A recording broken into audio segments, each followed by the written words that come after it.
sulk at times. Depends if you're stubborn or not, to be honest. I'm stubborn. So am I. I'm usually the first one to say sorry. I think you find it Very hard. no, it's a little bit hard sometimes. Yeah. He needs to sulk before he can say Yes, sorry. I have to process, not sulk. I think you should never go to bed angry. Stewing in that frustration or disappointment is not beneficial to anybody. I mean, I could be petty, so it's probably hard for me to personally forgive sometimes, but... Even though it's my fault, she has to be right no matter what. I don't know, girls just like being right. We're in a comfortable place in our relationship, so I can look into them and say, are you still processing? I'll be back later. It's hard when you're both stubborn, so I'm man enough to know when I'm in the wrong, and I can just swallow my pride. I think for me, it's quite easy to say sorry, but to mean it, that's a different thing, so...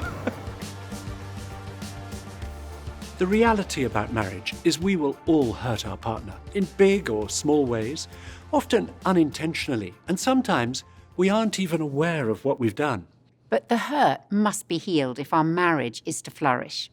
And in this session, we'll be looking at how that healing can take place. And anger will usually be our first reaction when we're hurt. While hurt is what we feel in ourselves, anger is what we feel towards the person who's upset us. Now, we want to make it clear, anger isn't bad in itself. It has a God-given purpose. It's part of our internal mechanism to signal something is wrong and that something needs to be sorted out. The adrenaline rush we feel is designed to spur us into action, but we can use anger wrongly in a number of ways. We want to look at two in particular. And roughly half the population falls into one category and the other half into the other category. We use two animals to illustrate two inappropriate ways of handling anger. Some people, when they're angry, are inclined to let you know it right away. We call them the rhinos, because a rhino, if it's provoked, is quite likely to put its head down and charge at you. When I was a student, I spent 5 months backpacking across Africa. On one occasion, together with 8 other backpackers, we hired a driver called Joseph to take us in his Land Rover into the nearby game park. 20 minutes after arriving there, Joseph spotted a rhino sitting in the shade of an acacia. We swerved off the road and drove up extremely close so we could take some photos.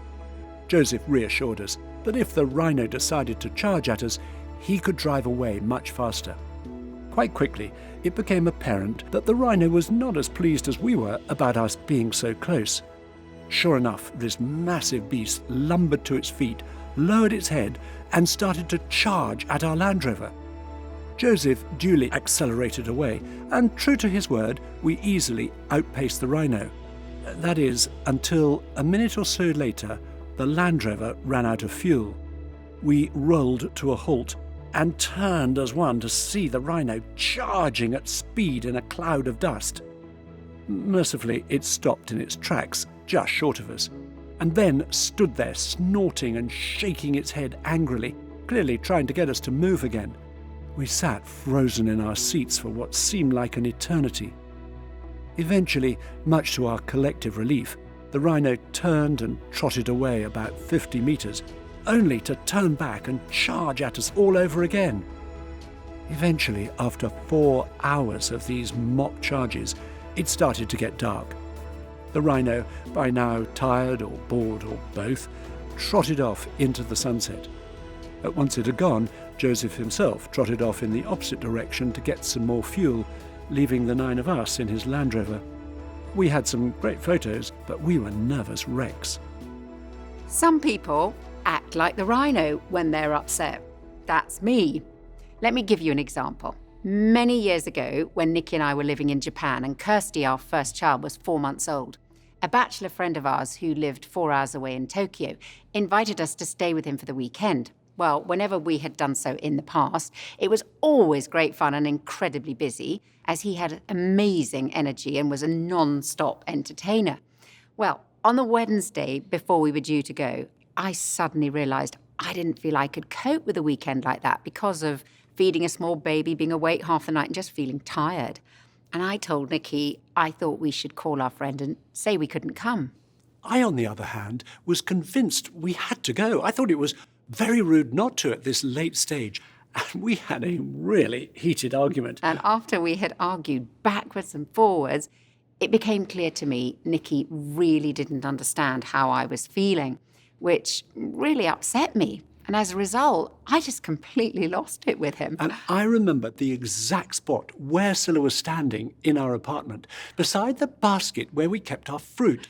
And I was so angry, I picked up the nearest thing, which happened to be an apple from the top of the basket, and I threw it really hard at Nicky. Unfortunately for him, we had just bought a whole box of apples, and they were arranged in a pyramid in the basket. And I proceeded to hurl them one by one across the room at him. I want to clarify, Scylla was throwing them really hard. I had to duck down behind the sofa to escape being injured until the basket was empty. Now, I know that sounds very dramatic, and I want to assure you I have never thrown anything else at Nicky. But my tendency even now, when I feel misunderstood or upset, is to attack Nicky with my words. Other people, like me, respond in the opposite way to the rhino. They may hide or bury their anger. They may become quieter. They may withdraw or become cold when they're angry. And I can certainly identify with the first two of those unhelpful reactions when I'm angry. We call this group the hedgehogs because a hedgehog, when it's threatened, curls itself up into a ball and sticks out its prickles to keep its attacker at a distance. Now, it's not that those who act like a hedgehog don't feel their anger, it's just they display it differently. Perhaps by withholding affection or by suddenly developing very selective hearing towards their partner. And while Scylla's danger is explosion, my danger is to hold anger or frustration or hurt inside. And Scylla has no idea how I'm feeling. Hedgehog behavior is no less harmful in a marriage than rhino behavior. And I've realized it's better to have things out in the open to express what I feel when I'm upset. And I've realised that going on the attack isn't a good way to respond. And I try now to explain more calmly to Nicky what I'm feeling when I'm upset. Rhinos really can learn to calm down and be more sensitive. It's not just couples with opposite tendencies that have problems. If you have two rhinos in a marriage or two hedgehogs, that can be problematic as well. Two rhinos have to learn to calm down, while two hedgehogs have to learn to open up. So I'm definitely the rhino. No, you're not. For a moment. So I'm definitely the rhino. Yeah. Definitely. I think I've mellowed slightly. That's still my tendency, though, is to explode. I was completely a hedgehog, so everything in me would want to avoid conflict, would want to just kind of to escape from it or just not address it in any kind of way. And I don't think I saw how prickly that made me, but it definitely would make me prickly about little things where... And the funny thing is, most of the time, is it would mean that I would stop showing you love in the way that I wanted to be shown love. So I wouldn't hold her hand when I was walking down the street and all that kind of stuff. And in my head, I'm like, yeah, she's going to know that I'm not happy with her because I've held that back. Which you probably didn't read that in any kind of way. But it was my way of trying to communicate to you that I wasn't happy.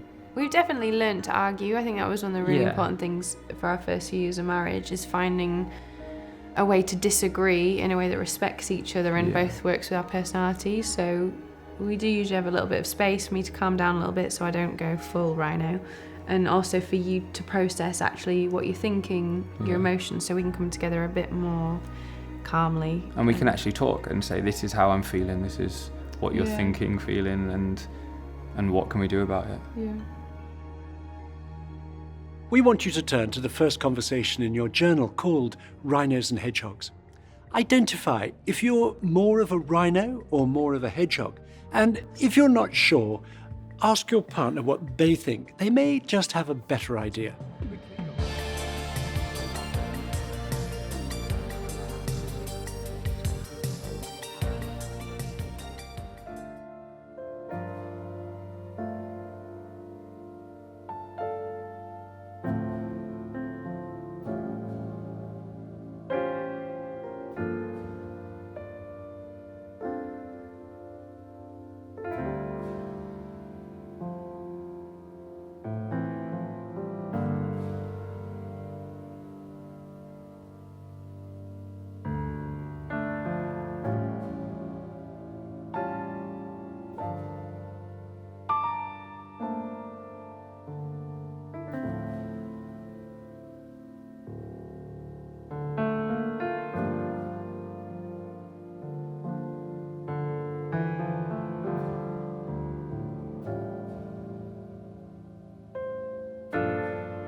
Both rhinos and hedgehogs must learn to manage their anger properly, and if necessary, get expert help to do so. Uncontrolled anger has terrible consequences, and unless we learn to control the way we express hurt and anger, whether in response to big issues or small things, we can easily get into a pattern which is repeated again and again, and it becomes a downward spiral. Hurt leads to anger, which can then lead us to want to retaliate. Hurt for hurt, rejection for rejection. We want to show our partner what it feels like to have been upset in this way. And as a result, we get into a downward cycle of mutual blame. This can then lead to fear. Fear causes us to withdraw emotionally and build a wall of protection around our heart so as not to be hurt again. And if we're like the rhino, our skin will get thicker. And if we're like the hedgehog, our prickles will get longer and somewhat sharper. This destructive pattern of hurt and anger and mutual blame fills us up with negative emotions. Anger must be managed, not buried. It's no good pushing the emotions down and expecting them to disappear. As the psychologist and marriage counsellor Selwyn Hughes said, an emotion is never buried dead, it is always buried alive. And this is a particular danger for hedgehogs. Anger can lead to a state of withdrawal. So some people are very, very uncomfortable with expressing any level of dissatisfaction or anger or displeasure, and therefore what happens is they sort of bottle it all up, they hold it within. And therefore what sometimes those people will do is they will stonewall, or they'll give a cold shoulder, or they'll sort of collapse in on themselves, even though that person who doesn't want to express their anger says, oh no, it would be terrible to express anger. You can see it in their eyes. You know, you see the rage in their eyes, and you kind of hear it in the way they wash the dishes or tidy the house.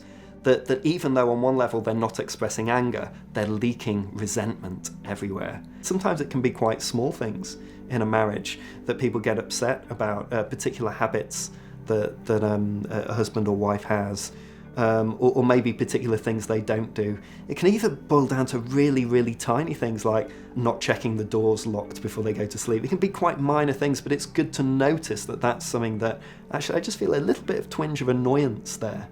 And maybe I should note that, and just note that maybe that's something I could say something about. Because if we don't express it, we are assuming that our husband or wife is doing it on purpose, and they're always going to do it. So weirdly, to stop being angry, we have to notice what makes us angry. And do you know what? We also have to have a little bit of hope that they're better than we think they are, and that actually if they know what upsets us, they might actually change. Buried hurt and anger impact every part of our lives. Our behaviour can be affected. We may start escaping into work or drinking too much. It can affect us physically.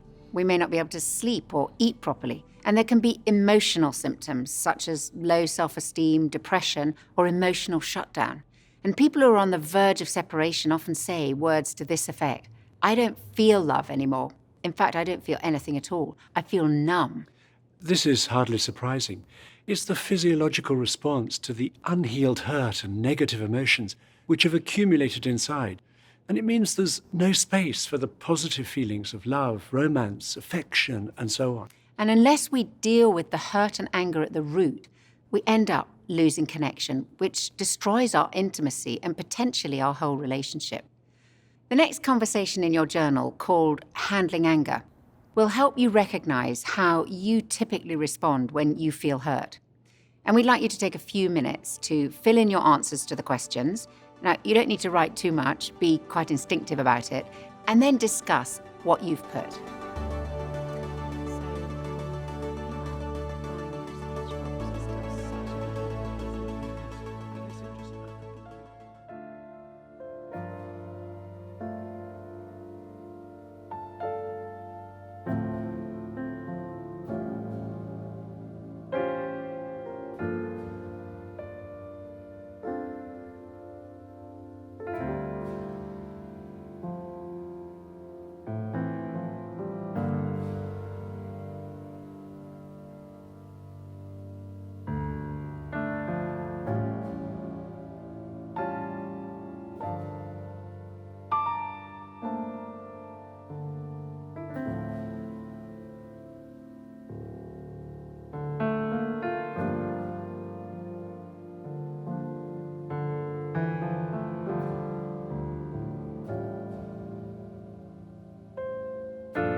Over the years, Nikki and I have talked to many couples whose marriages are full of unhealed hurt and negative emotions, and who've thought there was no hope of reconnection and restoration.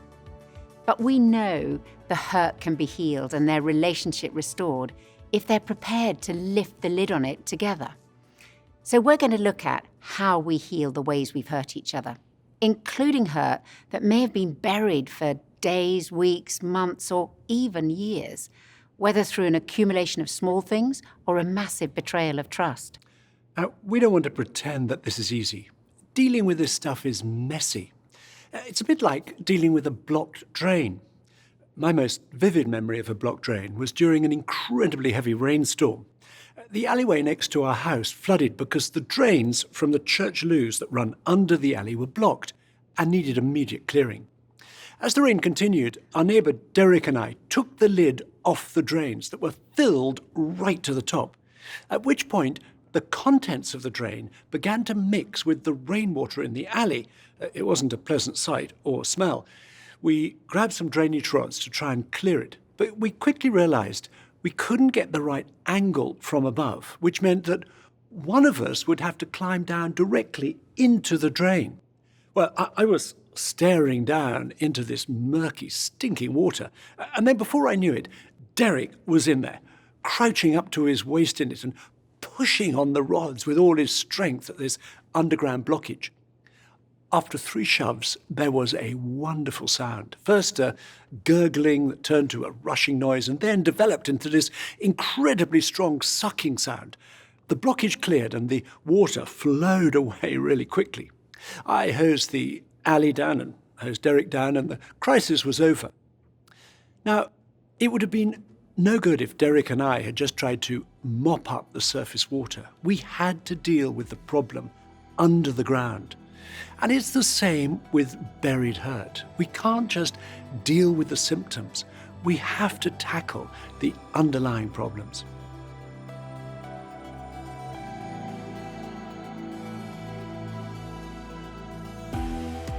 We're going to look now at a process for healing our relationship, for keeping the drain clear or unblocking it if there's a backlog of unresolved hurt.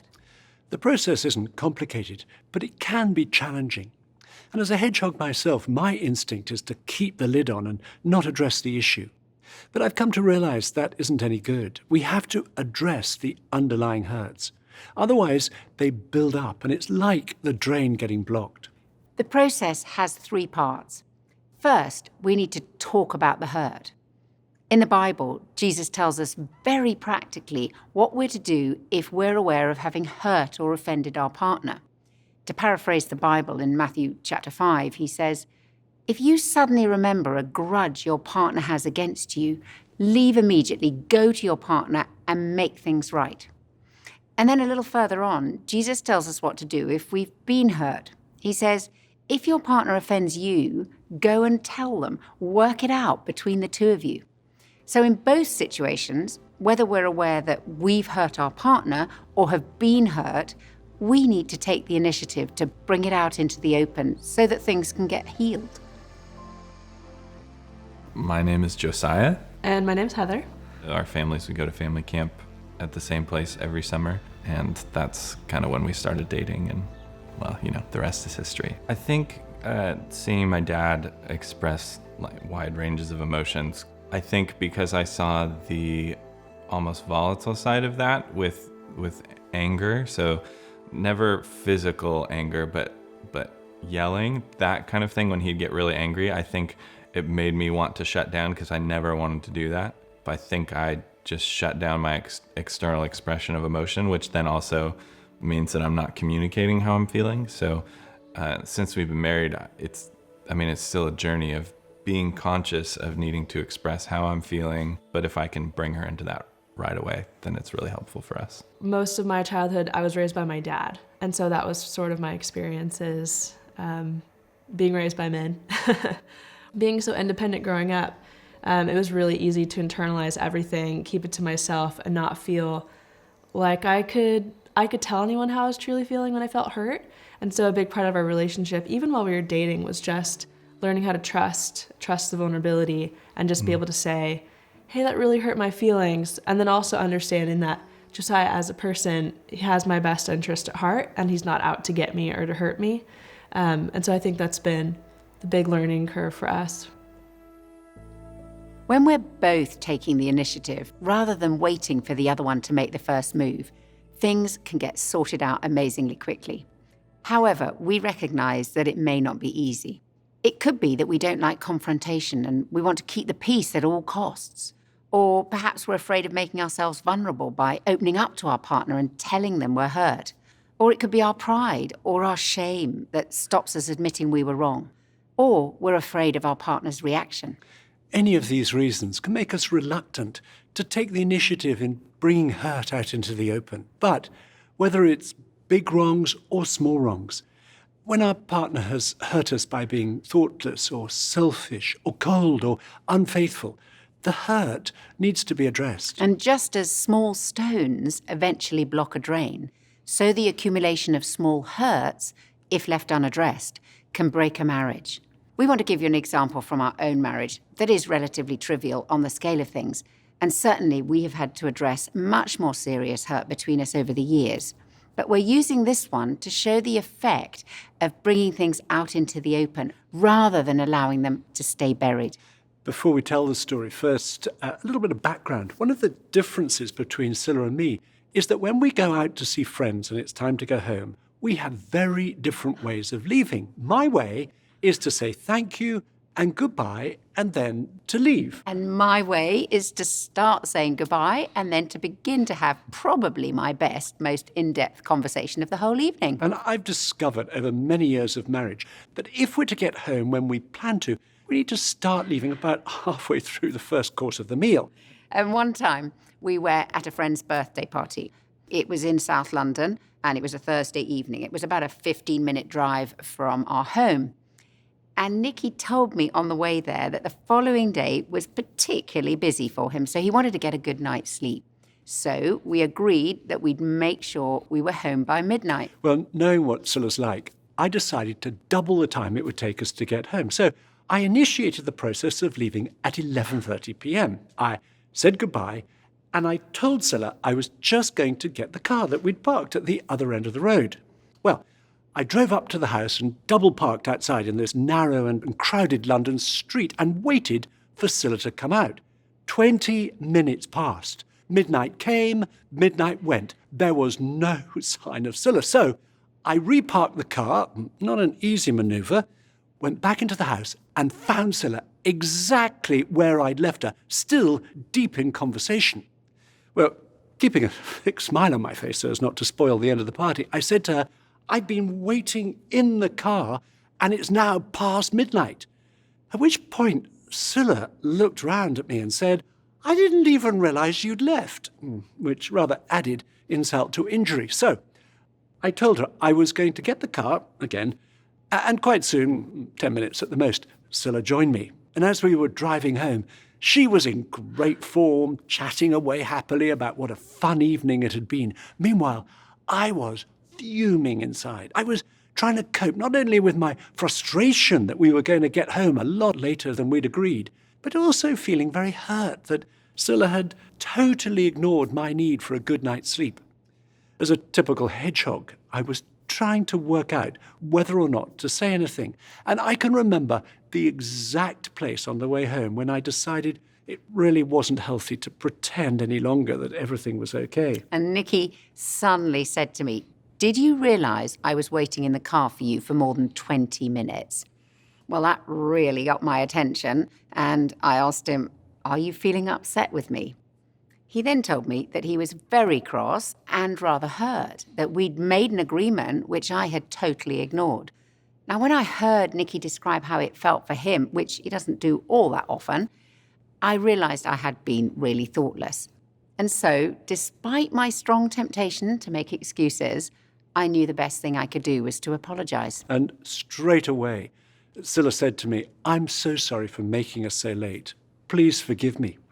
Well, as soon as it was out in the open, I didn't find it difficult to forgive, and my feelings of annoyance and hurt evaporated much more quickly than they built up. So we spent the rest of the journey home discussing how we could communicate more effectively in a crowd about when it's time to leave. I think I knew the situation would happen again.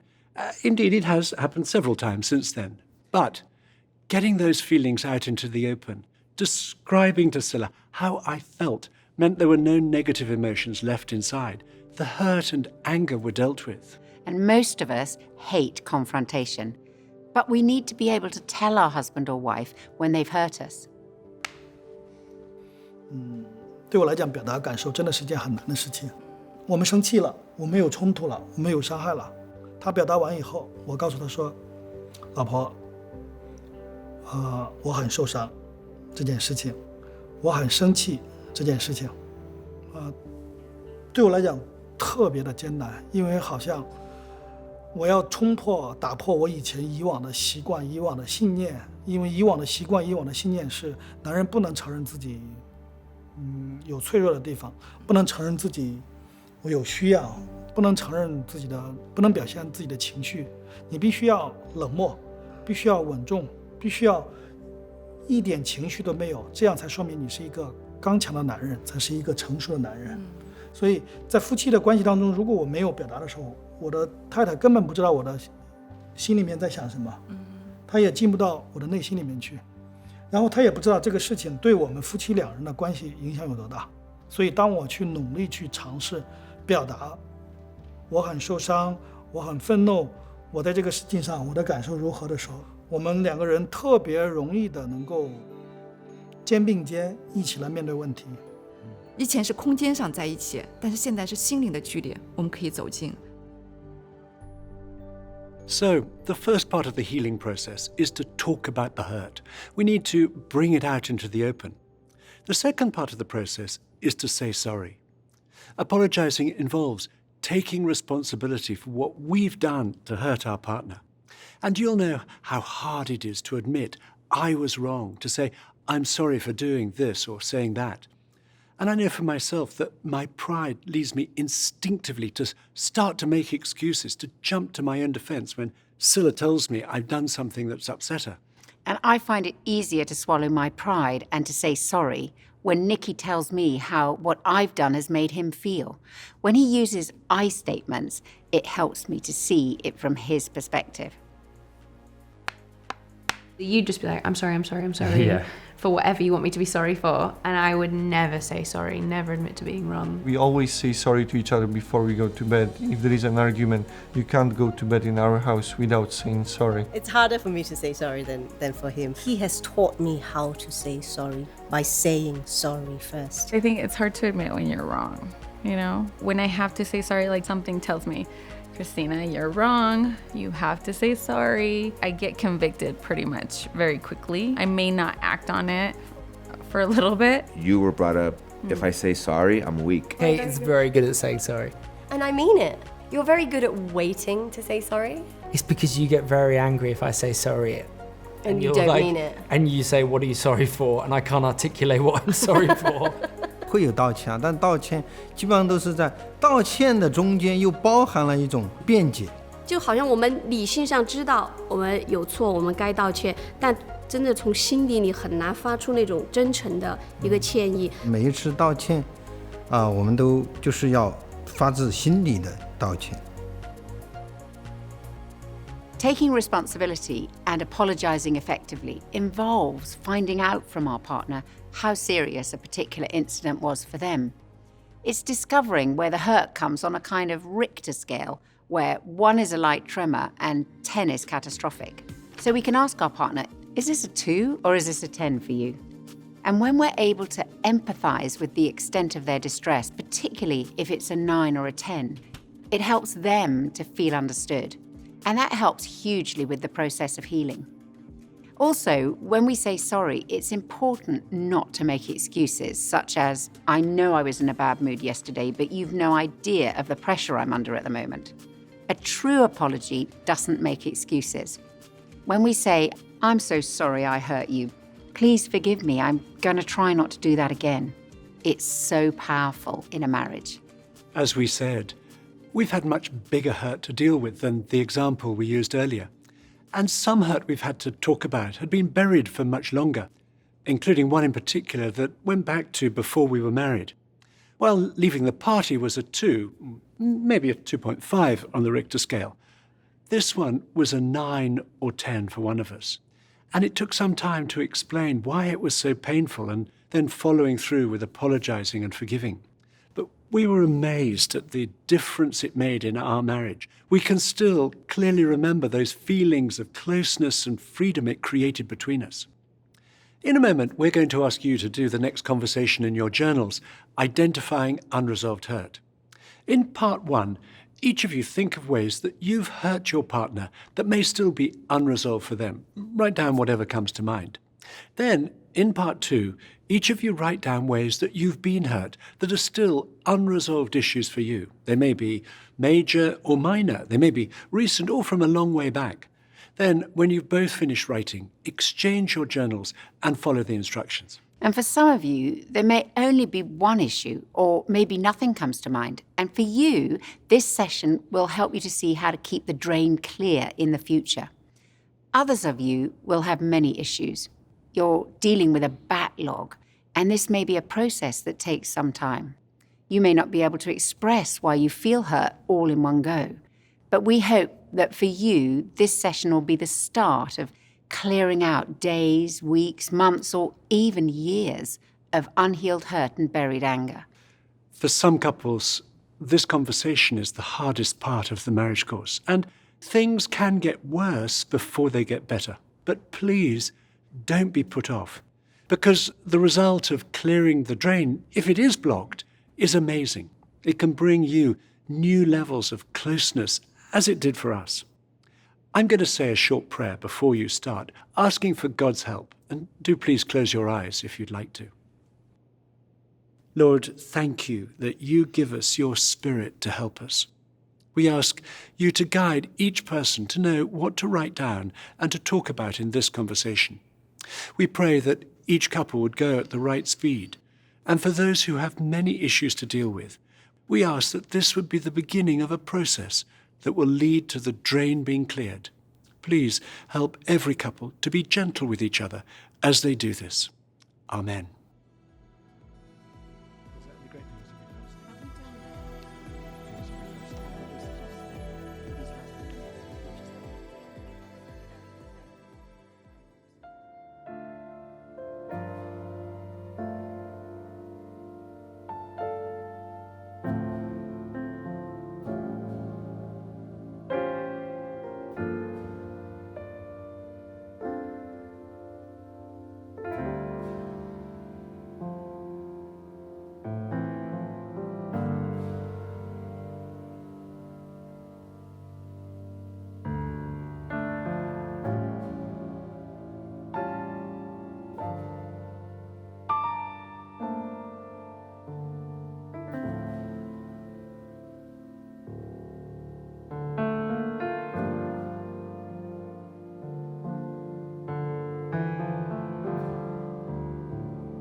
We recognise that conversation around identifying hurt is a hard one, but we'd encourage you to persevere with this process, even when it feels hard, and if necessary, seek extra help. We're going to look now at the third part of the healing process, forgiveness. One of the most important things I ever learnt about forgiveness is that it's not just about my feelings, but about making a choice to forgive. We all know how hard forgiveness can be. Every act of forgiveness costs us something. It means giving up our self-pity, giving up our desire for justice, and putting aside our pride. Sometimes people think that by forgiving someone, you're approving of what they've done or you're excusing their behaviour. When we forgive, we're not condoning negative behaviour. And alongside forgiveness, we may well need to put in a boundary by saying something like, I'm not prepared to let you speak to me like that, or to keep lying to me, or to keep putting us into debt. Being clear with our partner about what is unacceptable and choosing to forgive are not mutually exclusive. They work hand in hand to bring healing to a marriage. And forgiveness is not pretending that the hurt doesn't matter and trying to forget about it. Forgiveness is not denying the hurt and just hoping it'll go away. Forgiveness is not thinking our love for each other will somehow magically resolve any ways that we've hurt each other, so it doesn't matter. I think that's pretty much what I thought when we got married. I remember the first time I realised I had to say to Nikki, I forgive you. It was after a big argument we'd had about money, and I felt very hurt and accused. And it coincided with going away for a special weekend that we'd been planning and looking forward to for ages. And at first I just tried to bury the hurt. But the result was I just felt more and more full of resentment and self-pity and went into this mood, which spoiled not only the weekend, but our relationship as well. But eventually, after 36 hours, I just couldn't contain it any longer, and I poured it all out to Nicky. He listened and really understood why I was upset, and then said he was sorry. It was at that point I realised for the first time I had to say out loud to Nicky, I forgive you. Now, I'm not proud of this, but I found that really hard, and I think I said it through gritted teeth. But the moment I'd said it, I felt completely different. The resentment and the self-pity left, and our relationship was restored. And we went on to have a great rest of the weekend together because my choosing to forgive had opened the way for us to draw close again. Sometimes people have said to us, but I just can't forgive him or her for that. You don't understand. When we say, I can't forgive, what we're really saying is either I won't forgive, or perhaps I don't know how to forgive. And often that's because we're waiting for something to happen before we can forgive. We may be waiting for the right feelings, or we're waiting for justice to be done, or we're wanting revenge first, or we're wanting to retaliate, wanting the other person to be punished. Then we think we'll be able to forgive. Forgiveness means choosing to let go of those desires, however strong they may be. The author C.S. Lewis wrote, forgiveness goes beyond human fairness. It's pardoning those things that can't readily be pardoned at all. If we don't forgive, if we don't release the other person, we'll be the one imprisoned by the negative emotions, by the bitterness, the resentment, the desire for revenge, and the anger that builds up inside us. Only forgiveness can set us free. So my name is Mark. I'm Laura. Just fell in love with Mark quite quickly. I just saw that this was a man that was loyal, trustworthy, and someone that I thought I could be with forever. Forgiveness is a really important part of our marriage and part of our story because we both hurt each other so many times. They weren't the kind of thing where you could go, well, it doesn't really matter, hasn't really affected me. My priorities were all completely wrong. I wasn't carving out the time that was needed for our marriage. I was married, but it was kind of more like flatmates over time with Mark, like working a lot. I decided that marriage and Mark wasn't what I wanted anymore. So we separated. And we were separated for 8 months. I guess in my way I was trying to fight for our relationship, but there were just so many things that we hadn't worked out. And Laura was gradually drifting further and further away.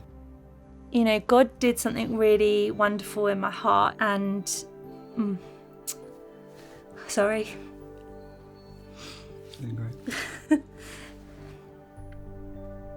And that day I rang up Mark and I said, yeah, I'm 100% in. I want to do this.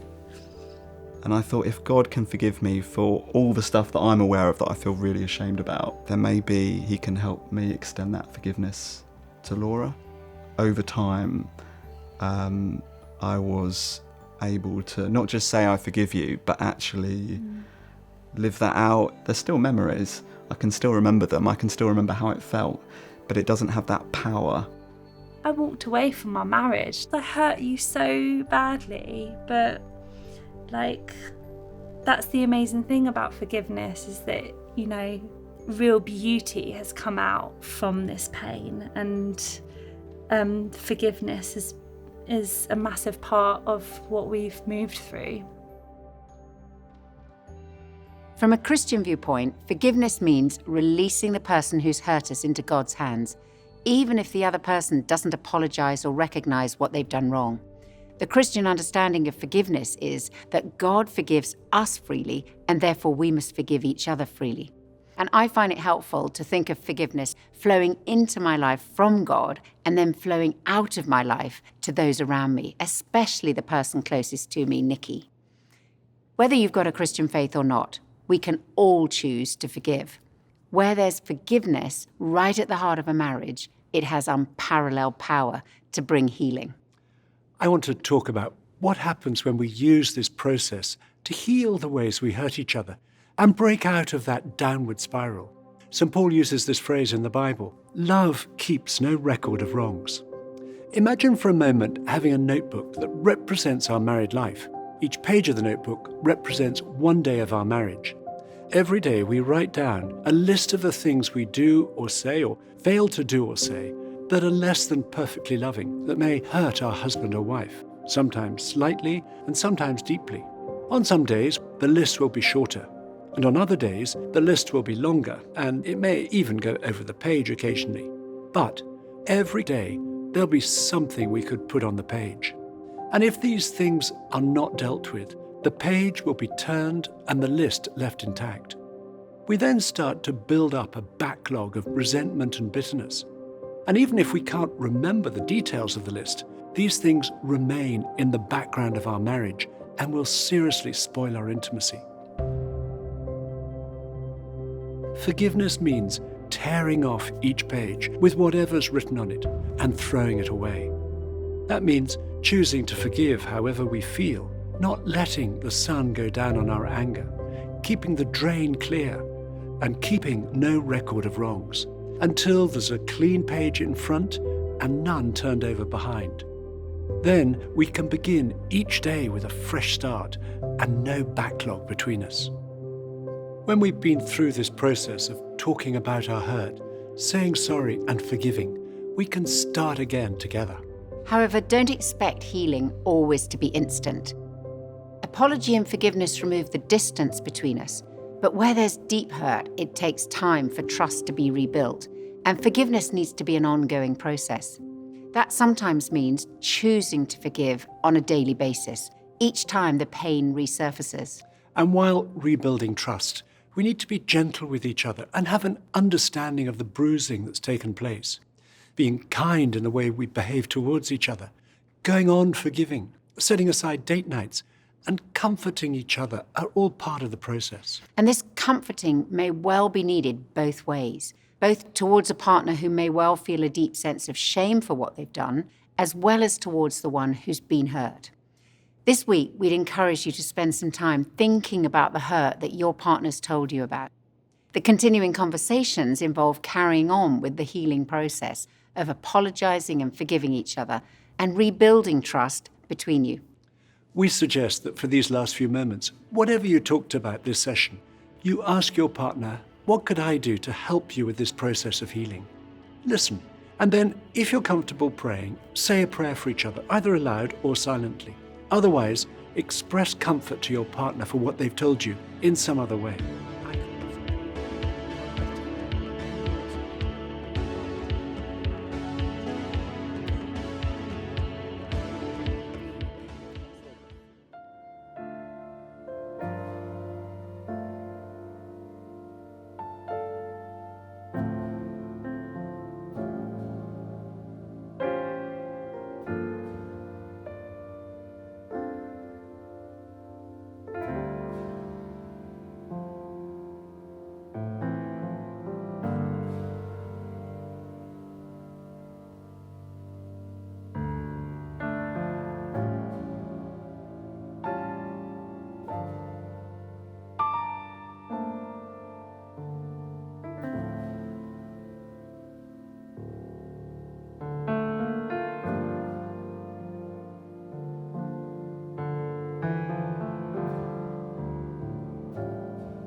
You may still be wondering if we ever went to Tokyo for the weekend after that whole apple-throwing scenario.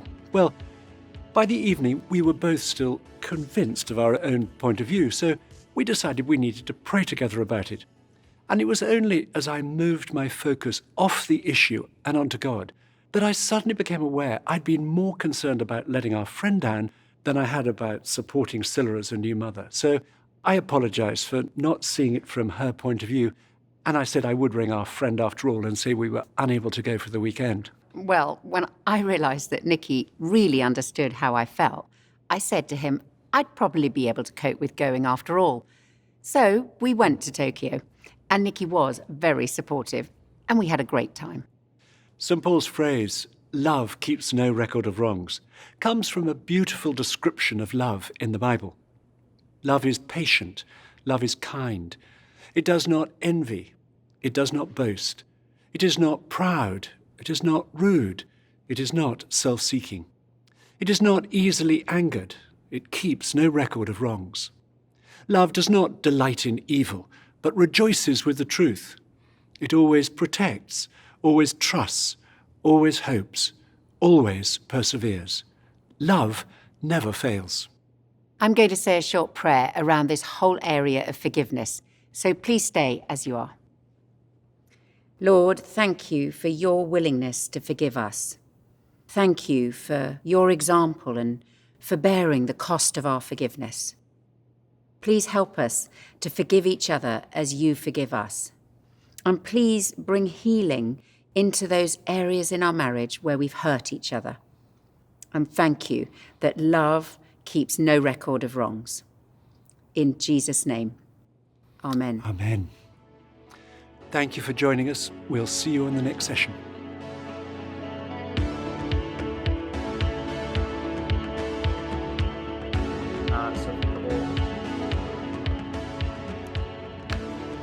Okay, yeah, we go.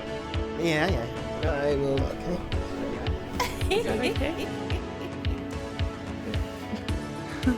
What was the question again? I'll start again because I was thinking. Sorry. Yeah.